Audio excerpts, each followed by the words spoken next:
नमस्कार बंधुगण, आमर ज्योतिष दर्पण यूट्यूब चैनल को आपण मानक हार्दिक स्वागत करुछि। आज यही वीडियो रे आमे आलोचना करिबा धनुराशि लोकंकर आजिर दैनिक राशिफल विषय रे। एहा सहित जानिबा आज आपणक पई दिनटी किपरि रहिबो, कोन करिवे नाही एवं केउ केउ विषय रे आपण विशेष सतर्क रहिबे।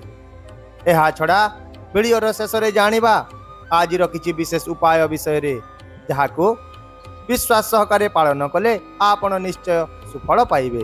तेणु यही वीडियोटी को संपूर्ण भाव में शेष पर्यंत देखंतु। तेबे वीडियोटी आरंभ करने पूर्व आसंतु जानिनबा आजिर तिथि बार नक्षत्र और शुभ समय विषय रे। आज हेउची 4 डिसेम्बर 2024 बुधवार, मार्गशीर मास शुक्ल पक्ष तृतीया, पूर्वाषाढ़ नक्षत्र। आजिर शुभ बेला सकाळ 7 घंटा 46 मिनिट रो 8 घंटा 29 मिनिट मध्य। ताहले डेरी न करी एबे चालंतु जानिबा आज दिनटी धनुराशि पाए केमिति रहिछि। आज दिनटी विशेष भाव रे आपणक पाए सुख एवं सकारात्मक शक्ति रे परिपूर्ण दिन हेबो। आपणकर परिवेश आपणक प्रेरणा देबो एवं आपणक नूतन शक्ति रे मध्य परिपूर्ण रखिबो। कर्म क्षेत्र रे किछि परिवर्तन आपणक पाए लाभदायक प्रमाणित हेबो। आहुरी मध्य आज आपण कौनसी एक गुरुत्वपूर्ण स्थान एक कॉल पाइबे, जहाँ आपण केबे कल्पना मध्य करि नथिबे। सकारात्मक चिंताधारा सहित आपण कार्य उपरे ध्यान दियंतु, देखिबे आज सफलता आपणक पाखकु आसीजिबे। चाकरी रे पदोन्नति किंबा दरमा वृद्धि हेबार लक्षण मध्य देखा जाउछि। आपणक हेत आज किछि नूतन सुयोगर सामना मध्य करिबाकु पड़िबो, जहाँ आपणक क्यारियर को एक नूतन दिग प्रदान करिबो।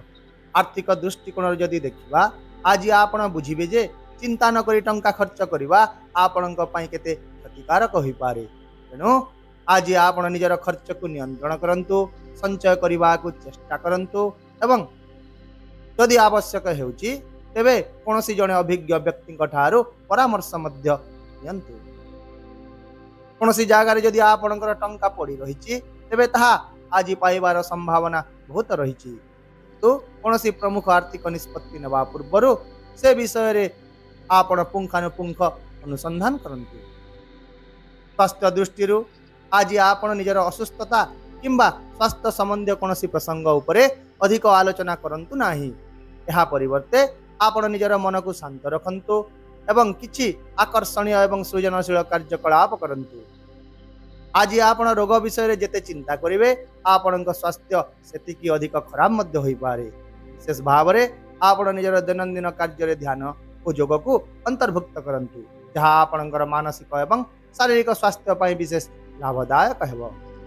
घरर परिवेश आज एक सकारात्मक रहिबो। विशेष भाव रे संध्या समय आपणक पई अत्यंत स्वतंत्र हेबो। एहा छडा पिला मानक सहित खुशीर मुहूर्त बितांतु, जहाँ आपणक संपर्क को अधिक मजबूत करिबो। एहा व्यतीत निजर दिन को आहुरी खास करिबा पई एवं मानसिक शांति पाइबा पई आपण निजर प्रिय लोकंक सहित किछि समय बितांतु। आहुरी मध्य आज प्रेम जीवन रे रोमांस रे परिपूर्ण दिन हेबो।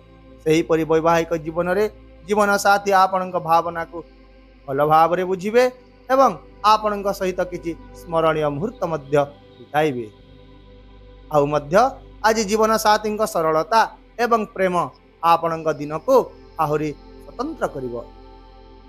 तेबे प्रिय दर्शक बंधु, आपणक पई आजिर विशेष उपाय हेउची आज सूर्य को पानी दियंतु एवं हनुमान जी को चना और गुड़र प्रसाद अर्पण करंतु, जहा फल रे समस्त समस्या गुड़िक दूर हेबा सह आपणक स्वास्थ्य बजाय रहिबो। ताहेले बंधुगण, एहा थिला धनु राशि लोकमानंक पाए आज दिनर राशिफल। आशा करूछु जे आम द्वारा दिया जाइतिबा सूचना आपनकु सठिक दिगरे निष्पत्ति नेबारे सहाय्य करिवो। जदि आपण एपरि नुआ नुआ वीडियो देखिबा को इच्छा करूछंती तेबे आमर चैनल को एबे ही सब्सक्राइब करि दियंतु एवं वीडियोटी को लाइक शेयर एवं कमेंट करिबा को भूलंतु नाही। तेबे आजि पाई विदाय दियंतु। पुणी देखा हेबा आसंता काली एक नुआ वीडियो सहित। रहुछि नमस्कार। जय जगन्नाथ।